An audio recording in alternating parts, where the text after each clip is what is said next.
This would be Wednesday, September 17th, as we get a chance to go from there. There's our screen. There is a handout you can get on the website, the homework, so go over there to grab your homework thing, and we should be good to go. Bring your tech tomorrow, for those of you playing the home game. For the Caterpillar, we got partway through the beginning. I get to the speedy version now, so we can try and get through the rest of it. This is where all the only thing you need out is the sheet that has the Caterpillar on it. All the other stuff you can put to the side. Whereas if you have the other stuff on your desk, I'm probably going to end up pushing it onto the ground. And the people at home get to laugh at you with the video. And that a writing utensil is fine with binders and whatnot. It's okay. They can follow along. You should, like, if you're going to do it, you need to turn the camera to us so our family can Or just I could laugh. just go ahead and charge you points for yelling out loud. These are all things that could happen. Mr. Brovicast, how'd you know? Because it's on video. I can go back and watch it later. Oh, Mr. Brovicast. From there, now let's keep going. We're going to that. Keely, what is a stanza? It's like a paragraph. Not like one. It is one. Good job. It is a paragraph. And how do we know when a stanza ends, Keely? Nicely done, Keely. And in our poem, Caterpillar, how many stanzas do we have? Nicely done. We had a total of 6. We're taking a look at the first stanza. Elf! With the first stanza, we had to figure out what alliteration is. And what is alliteration? It's where there's full of words that start with the same letter. Nicely done. Multiple words starting with the same sound, technically. But letter would work also. And what is our alliteration in the first stanza here? What is our... A creeping colored caterpillar. Nicely done. That's where the creeping colored caterpillar comes in. And we had to figure out honeysuckle and... Wait. What is honeysuckle thistle? It's a type of plant. Nicely done. The type of plant. And then we got down to hawthorn spray, and we realized it's not what mommy sprays on herself to smell good in the morning. What it is, hawthorn spray. Hunter? It's a leaf. Nicely done. It's a leafy type thing. And that's where, if you didn't know, you can use the clues where it says it's green, it's fresh, it's a leaf. And so that's where you use the clues in the poem to help you figure stuff out. Because that's when you have to read the poem on your own. If there's things you don't know, you're going to have to actually use clues to figure stuff out. And then we have a speaker in the poem that is talking to us. And Stuber, who is the speaker talking to us in the poem? The caterpillar. The caterpillar. And our caterpillar has one hobby snail. And what is our caterpillar's hobby? Eating. Nom, nom, nom, nom, nom. Nicely done. So that was stanza 1. And we're like, yay, go on, stanza 1. Stanza 2. Ooh, bad caterpillar. Stanza 2. Down beneath her dandelions, daisies, old man's looking glasses, rooks flap croaking across the lane, they eat and swallow and eat again. Why is it we have to pronounce that as again as opposed to lane? No, as opposed to again, because that's so confusing. Shorty. Because it rhymes with lane. Nicely done for the rhyming of lane. And then we had to figure out all the things growing down beneath our hawthorn spray. York! What's the first thing growing beneath the hawthorn spray? A daisy or dandelion. What's a dandelion? That one thing that you like blow and then it goes. Whoosh. Like bubbles? No, like you make a wish and it's like white and it goes. So it's a berry. wand? No, but they're also like the yellow What thing is is a it in flower, general? like a plant. Thank you. Yeah. Good job. I had faith I was getting there eventually. York! What else do we have growing down there besides wands and bubbles? You have an old or daisy. And what's a daisy? Another flower. So much faster. I'm proud of you. Nicely done. And then using our theory of dandelions, which are a plant, daisies, which are a plant. What's the next thing we have down there? A plant. And nicely done. That's the old man's looking glasses. And that's where the plant comes in. And then we had to figure out what a rook was. And so we know that whatever the rook is, it has croaking and it has flapping. And so, Rachel, what is it that has croaking and flapping? It's a crow. It's a crowy bird type Not thing. And so that's where it makes the craw, and it has the flappy flappies. And so that's where it comes in. Most smart caterpillars will do what when they see the bird? Eat it. I mean,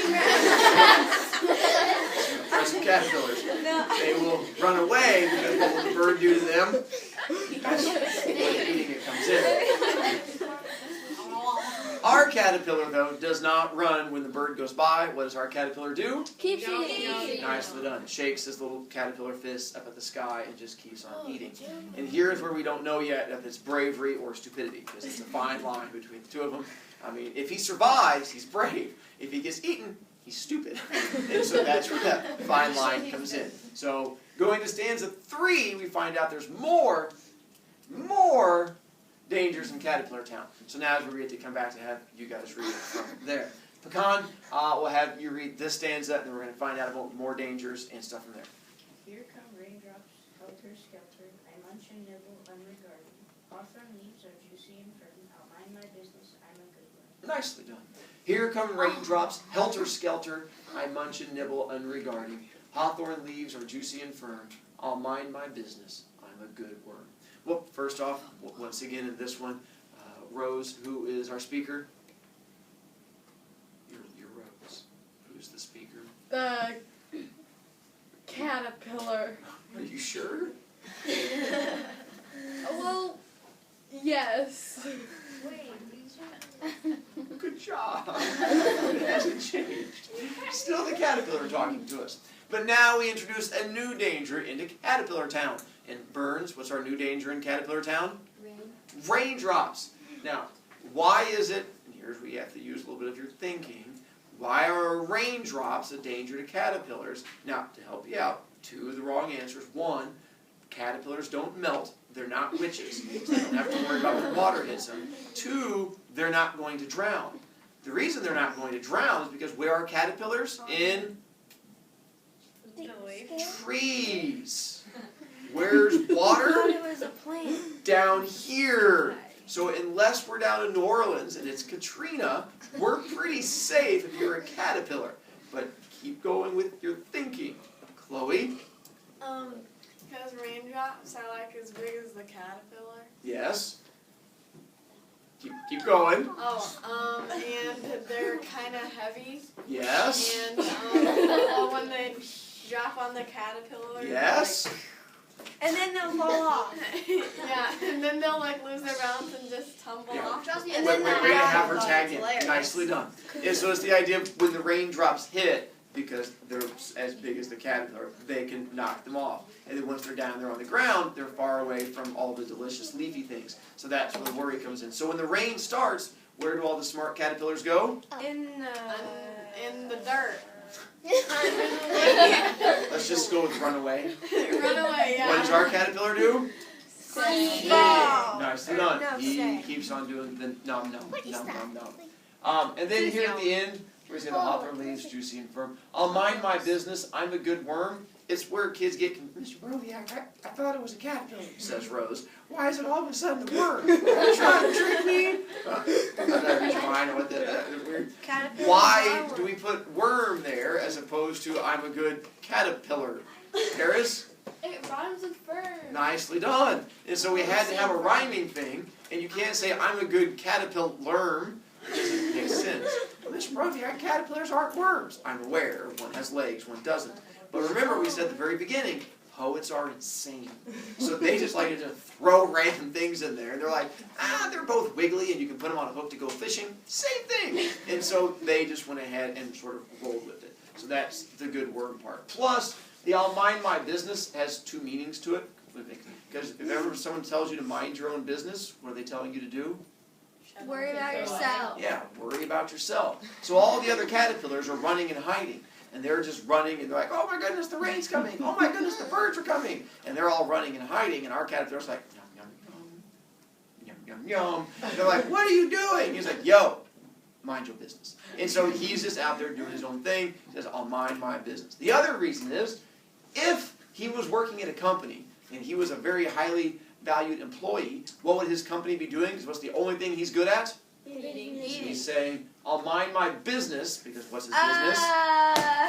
Right? And is he good at it? Yeah. See how it has two meanings? Yeah. Zing poetry. And so that's where he's saying, I'll mind my business, I'm a good worm, get out of my face, and then I'm going to keep on eating because I know what I'm doing. Yes? Helter-skelter doesn't rhyme unregarding. Correct. Now, that's where we're going to come back with the whole rhyme scheme. Only lines 3 and 4 in each stanza rhyme. Oh. Yeah, rhyme scheme. It's later, like I said, mind blown. It's okay. By the way, helter-skelter just means all crazily. It's just one of those words, like if I were just to say, right now, they're giving away free Xboxes in the cafeteria. Go! You know, you guys just all took off, that'd be helter-skelter. And so that's why we make you guys line up when we go to lunch. Because if we don't line up going to lunch, and we just open the doors and said, go, it'd be crazy. People getting running over and like stomped on the hallways. That's helter-skelter. So that's what we're doing. The problem is, our caterpillar's been hearing rumors about things that happen in Caterpillar Town, which have made him a little bit worried. which take us to our next stanza. And this is where his worries come in. So let's go ahead and have you read from there. Haley? When I'm old, tired, Melancholy, you got it. I'll build a leaf Mausoleum. close by, here on this lovely spray, and die and dream the ages away. Nicely done. When I'm old, tired, melancholy, I'll build a leaf green mausoleum close by here on this lovely spray, and die and dream the ages away. First off, what's the lovely spray he's referring to? Nice. The hawthorn spray. And then, do you guys know what melancholy means? Yeah. Nice one. So he's saying, when I get old, tired, sad, he's going to build a... Do you guys know what a mausoleum is? It's a cocoon. Nope. It's a tomb. Getting closer. A grave. It's an above-ground burial place. What a mausoleum is. Oh, I didn't know that. And so, a lot of times, like, if you have a lot of money when you get buried and you don't want to be, like, buried underground, you can be buried in a mausoleum, which is like an above-ground little house. And that way you get to be all fancy. Or if you live down south, like in the New Orleans, Louisiana area, because the ground is so soggy, if you bury people, the wood rots too quickly and it gets all... So they bury everyone above ground in these little houses. And so this is a mausoleum. Michaela? Caterpillars don't die. Right, we're not done with the poem. It's okay. Relax time. Alright, Hunter. See, with you. You're getting faster. Yeah, but it, don't you normally, aren't, I couldn't figure out the way I was going to say this. Anyway, so, like, don't you normally have that, but don't you, normally in Indiana, don't we have a door like that, but you just go underground to, like, a morgue type thing, when your There's entire different family ones. gets... There's different types. There's ones where you can have a much larger one, where you can have like whole families or something. Where you can have like an entire building that has like shelves you can just slide people into. And there's other ones where it's just for one person. Depends on how fancy you want to be. Rose? Well, like, I kind of feel bad for the caterpillar because, like, caterpillars turn into butterflies, but this caterpillar thinks he's gonna die. That's what we're trying to get to the poem. So back to the poem. So we have here the fact that art, you need to take off to go help the kid. Take off to go help the kid. You have to just read and understand the rest of the poem all on your own. Good luck. So it says, when he gets old, tired, he's working at Caterpillar Co. In Caterpillar Co., what is it Caterpillar Co. does? Eat. He realizes eventually he's going to have to retire and step down, and that's when he's going to build his leaf green mausoleum. Obviously, a caterpillar can't build a leaf green mausoleum himself because the bricks are really big. So this would be what we call a metaphor, because he's building something else. Because what is it he's building instead? Close. Ike? Chrysalis? Nicely done. The cocoon chrysalis type thing. So that's what he's talking about. The reason he calls it a mausoleum is because the caterpillar goes in there to die. And that's what he says, I'm going to build my mausoleum close by on this lovely spray, and then I'm going to die and dream the ages away.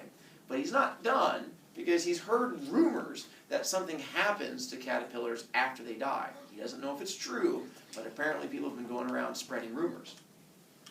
Brings us to stanza 5. Stanza 5! Babenko! Some say worms win resurrection with white wings beating flitter flutter, but wings or sound sleep, why should I care? Either way, I'll miss my share. Nicely done.